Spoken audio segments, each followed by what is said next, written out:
What is going on, guys? Welcome back to the channel, and today we're going to be going over the fastest and most consistent ways to get your knife gold in Black Ops Cold War. The knife is obviously a very niche weapon within the Call of Duty franchise. It's very different to use than anything else in the game. However, surprisingly enough, it's actually a pretty solid way to get kills provided you can navigate the map properly. So today we're going to be covering every single camo category and some specific tips for those, but I will also give you guys my loadout for this class in order to make it just a little bit easier to do well. If you're new around here and you are interested in seeing more guides like this one in the future, then be sure to hit that subscribe button and turn on those notifications, as there are plenty more videos like this one on the way.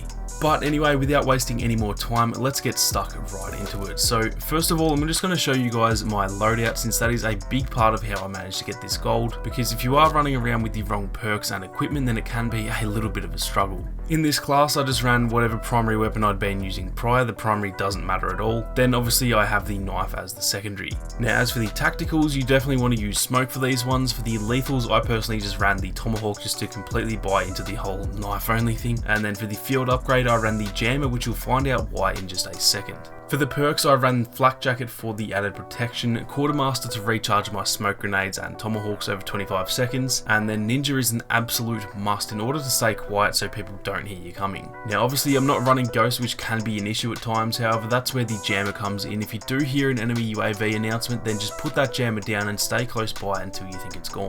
For the wildcard, I use danger close, which is one that I'd pretty much never use for any other class. Generally I go for perk greed, since that's by far the best. However, those smoke grenades are going to come in clutch, and because of that, danger close is a must, since it allows you to start with 2 instead of 1. This is the class that I ran throughout my entire gold knife grind, guys. I can assure you this is one of the best loadouts you can possibly run when going for these challenges, and hopefully this does put you on the right track. Now getting into the actual camos, starting off with the sprays, these are essentially not even necessary to focus on, because to actually max out the weapon and get the final camos unlocked, you're going to need way more than 75 kills anyway. So honestly, you'll just get these without even trying when you're initially leveling up the knife. Nuketown 24/7 is easily the best for getting a ton of kills, so play that if it is available, or if it's not, then just regular domination is going to be the next best. Moving on to the stripes, these require a total of 25 backstabber medals to unlock all 5, meaning just 25 kills from behind, and similar to the previous camos, these will just kind of happen as you play, so there's not too much focus that needs to be put into them.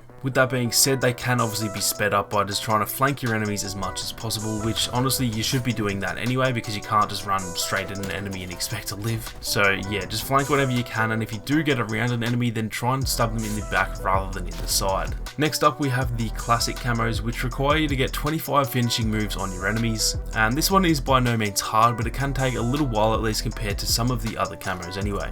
Executing an enemy obviously isn't any harder than just stabbing them. All you need to do is just make sure you're behind them and then hold the attack or melee button rather than just pressing it. But one thing that can be an issue is the animation takes quite a while, and sometimes another enemy can actually come along and spot you mid-kill.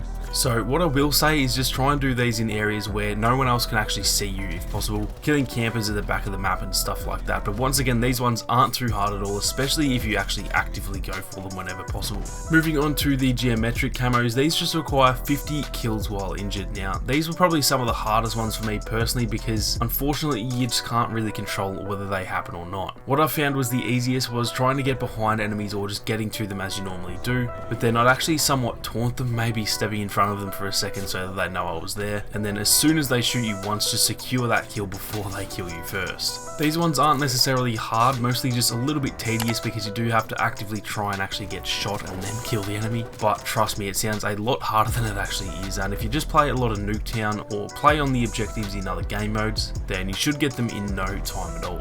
Moving on, we have the Flora camos, and these ones require 50 kills while in the sliding animation. These are a little bit harder at the start, but honestly, once you get into the groove of sliding on every kill, I guarantee you're actually going to be better with the knife overall, because if I'm being honest, sliding to kill enemies is just the best way to do it anyway. It prevents them from shooting you nearly as often, since you're all of a sudden just sort of dropping low and moving fast, and anyone else who might have been looking at you is going to have a hard time hitting you as well. So it'll take a bit to warm up to, but I assure you, once you get the hang of these ones, they are some of the easiest camos to unlock. For those who haven't already, I'd recommend heading into your settings and changing the button layout to tactical. This changes your crouch and prone to the right stick, and then the melee is on B or circle instead, and it will feel really weird right off the bat, but trust me guys, stick with it for at least 3 days and just try and get used to it, and you'll never want to go back to normal. Doing this allows you to slide, crouch or prone without ever having to take your finger off the right stick, which just means you can aim while you're doing so, and it just makes everything a whole lot easier and smoother overall.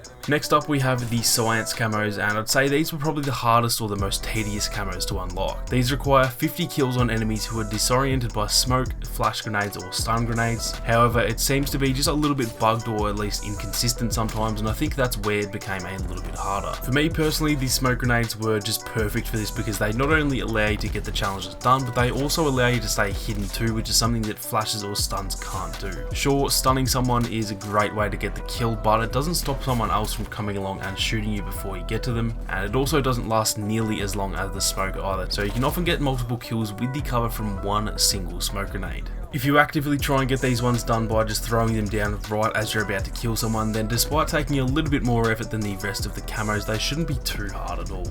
Now lastly we have the Psychedelic camos, and these are also relatively easy. These just require you to kill 2 or more enemies rapidly 25 times over. If you're playing on Nuketown 24/7, then honestly you'll probably just get like 3 or 4 of these per game at the absolute minimum. If you get into the enemy's house, take out a quick couple and then essentially just wait for them to come back, then you can get these ones done extremely fast, and I'd have to say they're probably some of the easiest ones to do. There's not really that many tips I can give you guys when it comes to these ones. Just try and get yourself into the high traffic areas, make the most of those smoke grenades, and once you do get a kill, be sure to really hunt that second kill, even if it does come at the cost of a death. Now obviously once you unlock all of those camos, then gold will be unlocked for that weapon, and if you do want to go for diamond, then all you have to do is get the M79 gold as well, and I will be uploading a video on how to do that very soon, as I'll bunch it together with the other launches in a single video, so keep your eyes peeled for that one. That is going to do it for this one though guys. If you enjoyed the video, then be sure to leave a like down below, and if you are new, then consider subscribing to the channel with those notifications on. I have already done one of these guides for the SMGs and the snipers, and I will be doing more for the ARs and pistols and all that good stuff, so be sure to keep your eyes peeled for those ones if you are going to be grinding away at dark matter. Thank you all so much for watching, and I'll catch you guys in the next one.